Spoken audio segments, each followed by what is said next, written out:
can't help about the shape I'm in. I can't sing, I ain't pretty, and my legs are thin. But don't ask me what I think of you. I might not give the answer that you want me to. He was a working-class Jewish lad from the East End of London, whose music in 1969 outsold the Beatles and Rolling Stones combined. It was an incredibly short run, and yet we're still talking about it nearly 40 years or so later. That's interesting. Back in the 60s, if you wanted your party to swing, you had to have a British rock group. And nobody swung like Peter Green's Fleetwood Mac.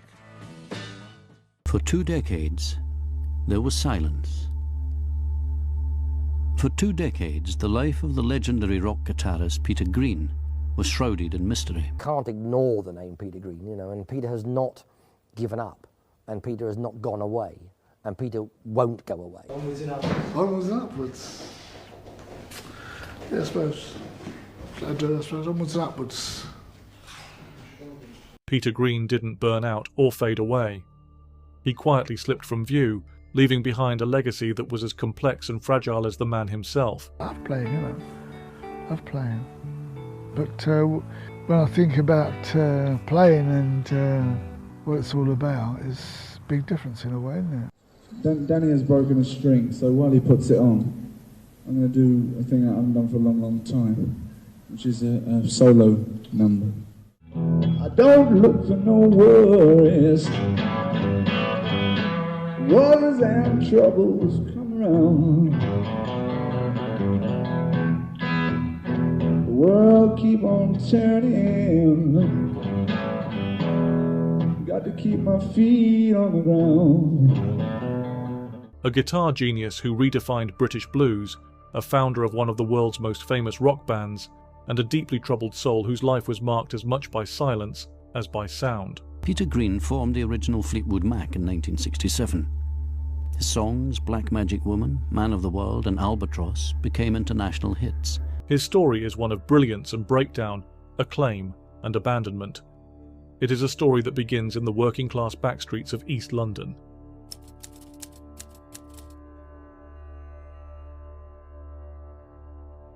Peter Allen Greenbaum was born on October the 29th, 1946, in Bethnal Green, a district of East London then shaped by post-war austerity and Jewish immigrant life. He was the youngest of 4 children in a modest family, and though life was often hard, the house was filled with warmth and music.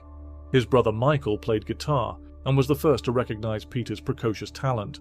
At age 11, Peter was picking up tunes by ear and teaching himself blues licks from records by Muddy Waters, B.B. King, Freddie King, and Elmore James. He didn't read music. He didn't need to. The guitar was his language, and he spoke it with uncommon fluency from the beginning. He would later cite Hank Marvin and the Shadows as early influences, but it was the blues that captured him completely. There was an emotional directness in those records that seemed to mirror something within him.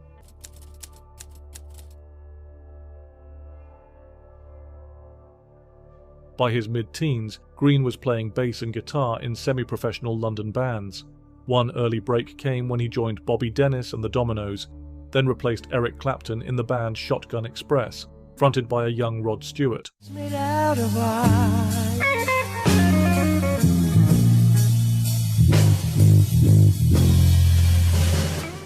His first major gig came in 1966, when he was recruited by keyboardist Peter Bardens into Peter B's Lunars, a jazz-tinged soul outfit. It was here that Peter met a lanky, affable drummer named Mick Fleetwood. The two formed an instant musical rapport, one based not just on rhythm, but on feel.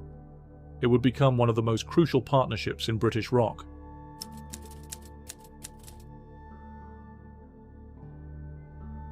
Green's reputation grew quickly, and in July 1966, when Eric Clapton left John Mayall's Blues Breakers, Green stepped into the void.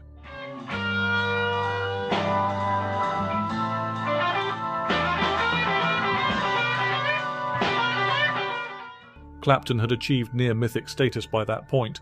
His "Clapton is God" graffiti had begun appearing on London walls. Fans were sceptical. Green responded by asking Mayall for studio time to prove his worth.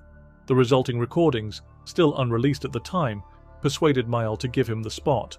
Within months, Green was not just holding his own, but leading the charge.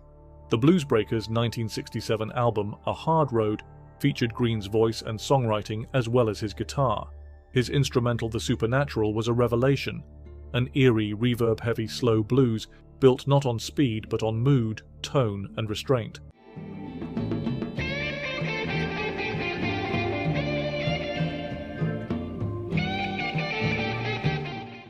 It became a cult classic and a signature moment in British blues. Green stayed with Mayall for nearly a year, and in that time he began plotting a vision of his own, a blues band that would bear his musical fingerprints.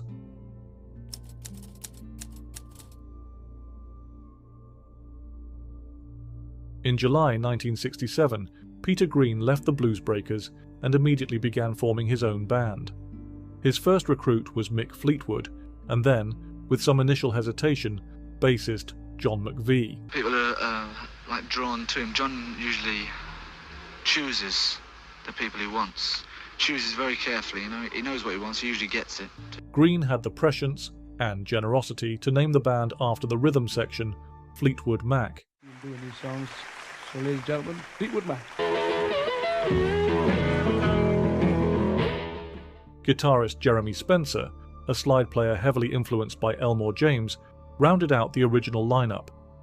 The band made its debut at the Windsor Jazz and Blues Festival in August 1967. The response was electric. Well, I sure loved you more. I know I didn't treat her right. Oh, yes. Their self-titled debut album, released in February 1968, was a no-frills, hard-driving blues record. Green's songwriting stood out. I Loved Another Woman, Looking for Somebody, and Black Magic Woman, the last of which would later become a worldwide hit for Santana.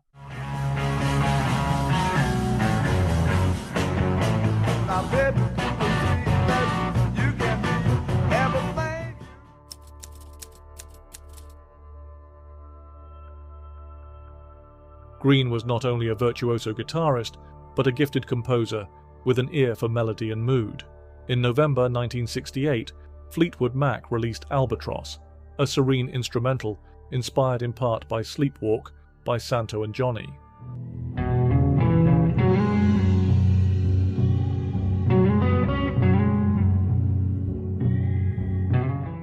With layered guitar lines and a gentle pulse, the song was unlike anything in the band's previous work. It reached number 1 in the UK singles chart in January 1969. Green had proved that the blues could be beautiful, not just bruised. The hits kept coming.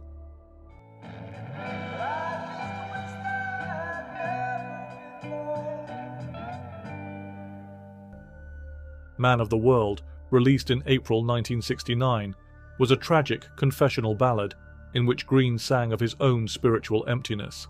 I need a lot of love, he admitted, but I'm trying to find some peace of mind. It was more than a lyric. It was a cry for help.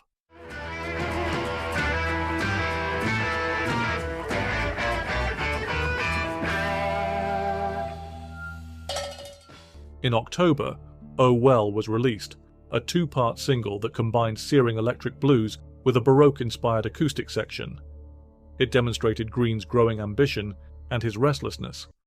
We're now going to do our latest single called Oh Well. By early 1970, Fleetwood Mac had become one of the biggest bands in Britain, selling out concert halls and topping the charts. Peter Green was sitting on top of the world.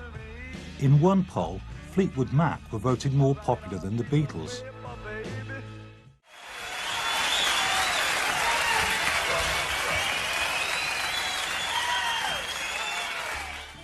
But their leader was drifting further from the world he had helped create.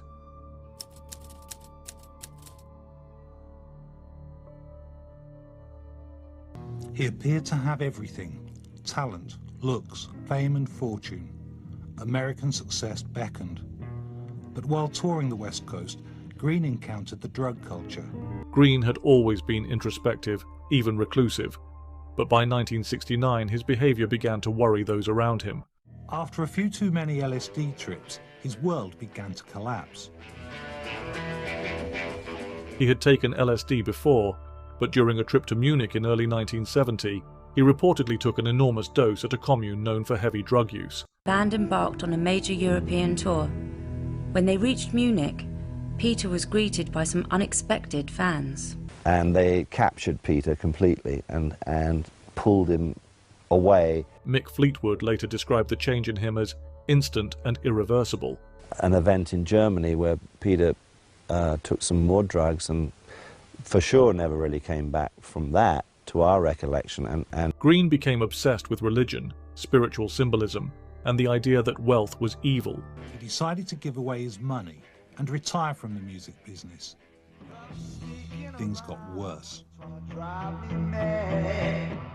I say that is because they very likely were just starting up, and Peter Green was a prime man who's making millions. And he did give off this religious look, Peter. He began insisting that Fleetwood Mac give all their earnings to charity. I believe they were some sort of cult. That is what they do. They get you in and they strip you of your identity, of your belongings, of your money, and it helps them to become more powerful. The rest of the band, while sympathetic, resisted. The situation became untenable. On May the 20th, 1970, Green played his last show with Fleetwood Mac. He was 23 years old.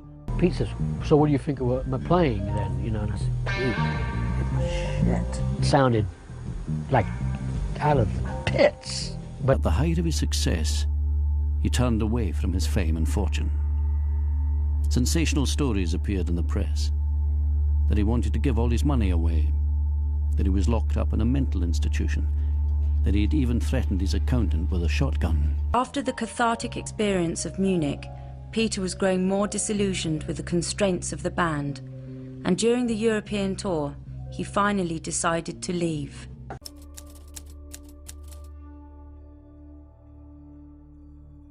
Peter Green had a brief solo career after leaving Fleetwood Mac and still kept in touch with the band. Green's first post-Mac album, The End of the Game, was a loose improvisational effort full of freeform jams and meandering guitar work. Critics didn't know what to make of it.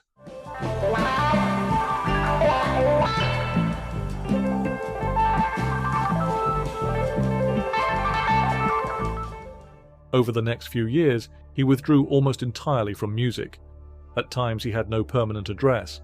He sold or gave away guitars. In 1977, he was arrested for threatening his accountant with an air rifle over unpaid royalties. Green fell into a downward spiral of mental illness and has spent the last 25 years in and out of mental institutions. Green was eventually diagnosed with schizophrenia and spent time in psychiatric hospitals. He received electroconvulsive therapy, which some claim further clouded his memory and motor skills. His decline was tragic, and for many years it seemed permanent. When I had tranquilizer, ECT, that became like a little, because tranquilizer attacks your body in some way.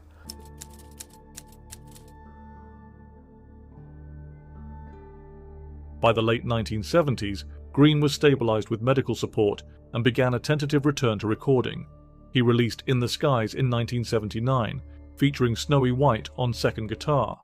And I'm moving away from the door. The album received respectful reviews, and Green's playing, though more restrained, was still full of character. Throughout the early 1980s, he released a string of solo albums, including Little Dreamer and White Sky, but he remained a quiet figure, seldom giving interviews or appearing in public. Then in 1997, something unexpected happened.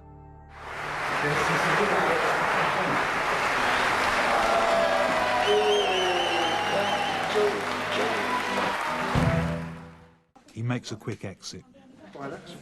I was very pleased for Peter that he got such a fantastic reception, because it just proves that people are really waiting to hear him.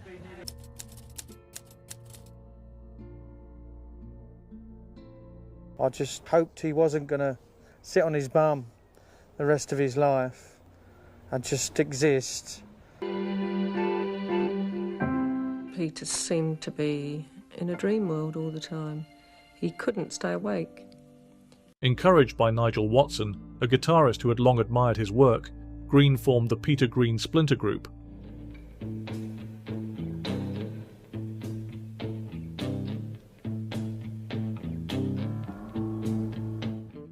Backed by a tight band, he began performing again, first in small clubs, then on international stages. The group focused on blues standards by Robert Johnson, Elmore James, and Willie Dixon. As much as I can, but there are times when I look in the mirror, I expect to see.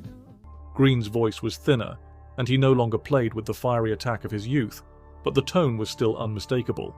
Lyrical, sorrowful, utterly his own. Over the next 7 years, the Splinter Group released 9 albums and toured regularly. He was very introvert, had a lot of problems communicating with people. Green never regained his former stardom, but he reclaimed something even more important, his dignity, and a space to create music on his own terms.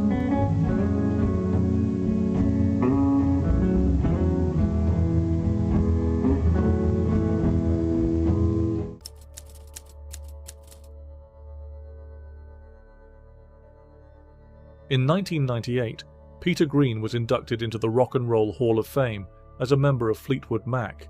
This was one of his rare public appearances. He rarely gave interviews. When he did, he often seemed bemused by his own legend. In 2020, just months before his death, Mick Fleetwood organised a star-studded tribute concert at the London Palladium to honour Green's legacy. David Gilmour, Pete Townsend, Steven Tyler, and others performed Green's songs, reminding the world just how deep his influence ran.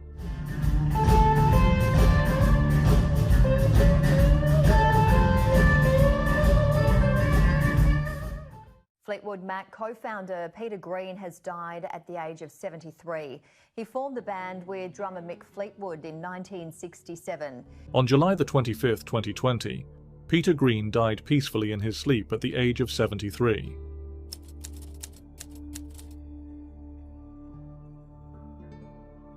Peter Green left behind a body of work that is small by rock standards, but immense in emotional reach. He never chased stardom.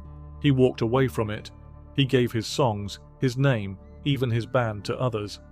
But what he did give, he gave completely. Carlos Santana called him a master of the British blues. Gary Moore called him the man. Mick Fleetwood called him my greatest mentor.